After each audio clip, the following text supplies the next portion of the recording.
Debati artificial ndërmjet gazetarit Blendi Fevziu dhe Edi Ramës ka një mesazh politik. Ishte Tërvëklani që në vitin 2005 i bëri daljen pikërisht Fatos Nanos dhe ju bashkëngjit doktorit.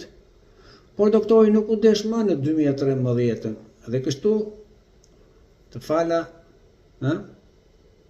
fala Sandrit. Por Sandri tashmë investitor strategjik i fuqizuar mediatikisht dhe me para nuk justifikon dot, sigurisht, të gjitha ato korrupsionet e tij.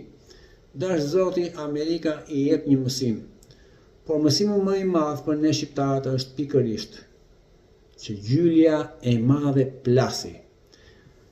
Dhe kur do ta ndezi fitilin, le të presim atë 90 diqin se do të kemi 6 ose 7 non grata për investitor strategjik, oligarkët dhe për një 3 politikan që dy dihen se kush janë. Unë them, Taoland Balla dhe Edi Rama janë 100%. Se harrova.